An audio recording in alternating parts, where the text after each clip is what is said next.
Durante o bate-papo com as bispas, a bispa teve uma fala muito interessante, que ali eu me prendi, sabe? Eu disse, meu Deus, eu preciso aprender mais sobre isso. Ela comentou que uma vez lhe escutou falar que pensamentos são presença. Como assim pensamentos são presença?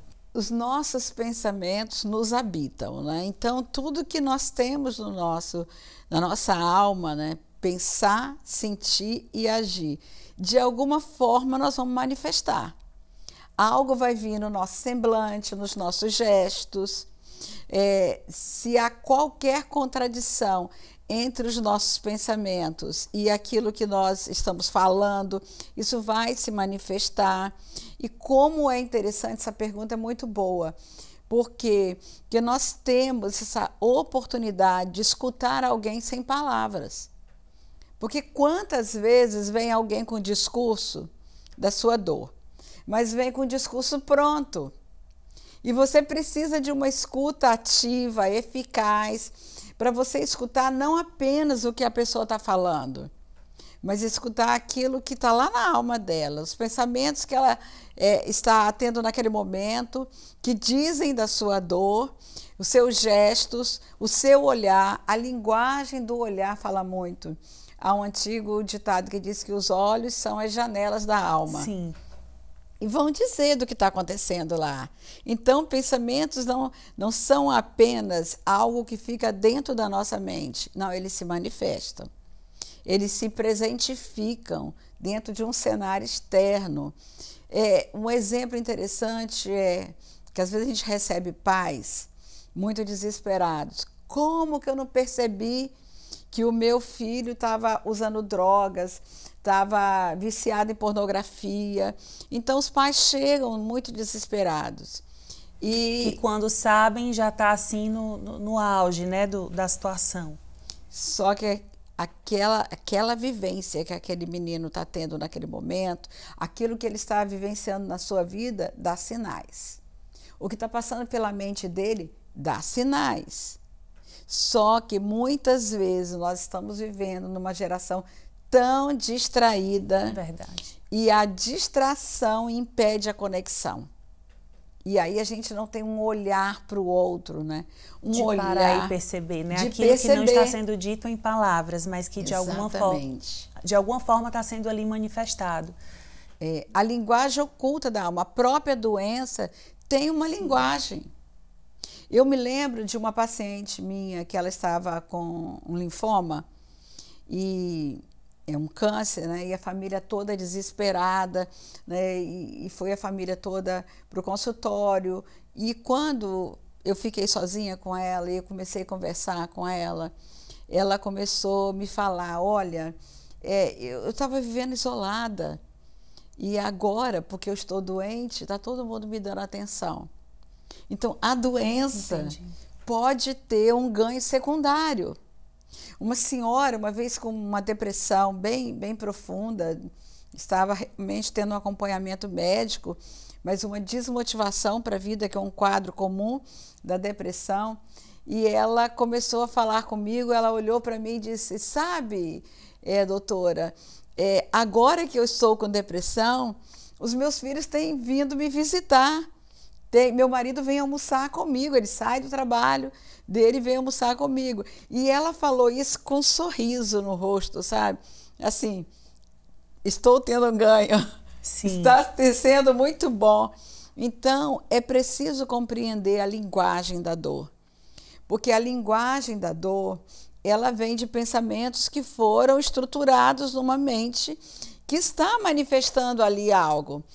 Muitas vezes uma carência, uma necessidade, muitas vezes uma dor, uma inquietação e que precisa ser falado de alguma forma, né? Sim. Então, pensamentos são presença, sim.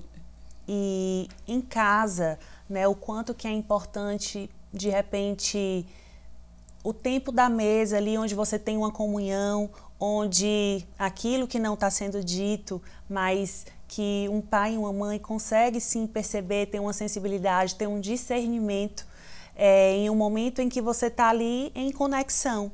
né? E aonde que hoje está cada vez mais desafiador de se ter. São esses pontos de conexão onde você de fato está ali de corpo e alma, né? Porque às vezes realmente está só o seu corpo e aí você está em todos os lugares, só não está aonde o seu corpo está. Isso aqui, de fato, a gente precisa ter um controle sobre o celular, né? As várias possibilidades que nós temos de resolver várias coisas ao mesmo tempo, mas aquilo que está gritando com uma urgência que é aonde deveria estar sendo a nossa prioridade, a gente está deixando como secundário, né? E assim, os prejuízos vêm. O avanço da tecnologia, gente, fez o mundo andar mais depressa. É claro, a gente vive hoje um contingente de informações que a nossa mente não dá conta de lidar. Mas é necessário porque nós estamos hoje no mundo de tecnologia. Agora, quais os limites que a gente precisa impor, né? Porque quando você compreende os benefícios e o custo, você vai trabalhar com efetividade para poder ter o tempo certo para cada coisa. Porque nós não podemos perder os relacionamentos, a dinâmica relacional. A casa, no meu primeiro livro, que eu falo sobre família, família, lugar de refúgio, deixa eu até mostrar para vocês. Ou campo de batalha. Aqui. Esse aqui é o meu livro de cabeceira, tá? É o que eu estou lendo agora, nesse exato momento. E esse família é o que ela está comentando aqui, que eu fui presenteada com essas duas surpresas aqui, que vão ser as minhas próximas leituras, com certeza. Obrigada. O livro de família ele se tornou best-seller em janeiro desse ano, porque a editora me comunicou que atingiu o número, né, de exemplares e eu fiquei muito feliz, porque, na verdade, o tema foi a minha dissertação de doutorado e também no mestrado. Eu escrevi sobre o mesmo tema, que era família, funções e questões. Lugar de refúgio ou campo de batalha. Então, quando eu escrevi sobre isso, foi exatamente ouvindo pessoas no consultório. Porque sempre as pessoas vinham com essa demanda do presente, mas com o histórico que ia desencadear lá nas relações familiares. E aí eu comecei a escrever sobre esse tema, que eu achei essencial para compreendermos o percurso da dor. Como que acontece o adoecimento da alma? Porque o do corpo é muito fácil. Você vai a um médico, ele vai fazer anamnese, vai conhecer a sua história, vai te medicar. Mas e a alma? A alma precisa ser compreendida lá no íntimo, no que está acontecendo, na visão de mundo, nos princípios e valores, porque quando você entra numa incongruência entre seus princípios e valores e sua prática de vida, a alma se desorganiza e aí fica vulnerável para o adoecimento. Então aí vem os pensamentos obsessivos, aí vem os pensamentos pessimistas, vem a angústia. Eu digo que a angústia é a febre da alma. Porque, assim como quando uma pessoa tem uma febre, ela está dizendo ali, denunciando que tem algo que precisa ser investigado. Você pode tomar um antitérmico, que vai passar aquela febre, mas vai voltar, se o foco de infecção não for tratado. A alma também. Então, quando a angústia vem, são sinais que se presentificam para dizer que há algo na nossa alma, há uma dor que precisa ser percebida. Então, eu costumo até brincar como as luzinhas no painel do carro que acendem e denunciam lá que tem algo a ser olhado e nem sempre a gente percebe. Sim. Você fala assim, não, dá para andar mais um pouco. Verdade. Não é?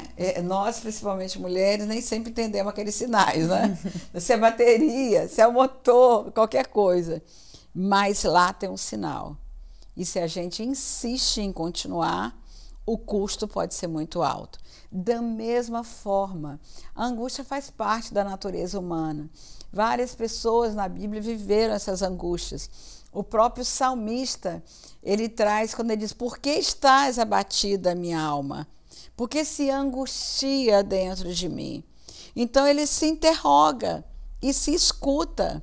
E essa prática, né, da gente poder se interrogar e se escutar é muito importante. Né, é a busca do autoconhecimento. Eu busco, assim, sei lá, durante o meu dia, né, se algo fica diferente ou de repente você está ali em uma situação de ânimo, mas de repente vem como se fosse uma angústia mesmo, ou algo que você não sabe de onde começou, mas só sabe que está sentindo, eu passei a me perguntar, espera aí, da onde que está vindo isso, Sim. né? Quais que são os sinais, assim, o porquê que eu estou sentindo isso agora, nesse momento, e aí de repente você se percebe preocupada, né, em uma situação também de ansiedade, e eu aprendi a parar realmente e a procurar entender qual que é a raiz, para que assim eu conseguisse tratar.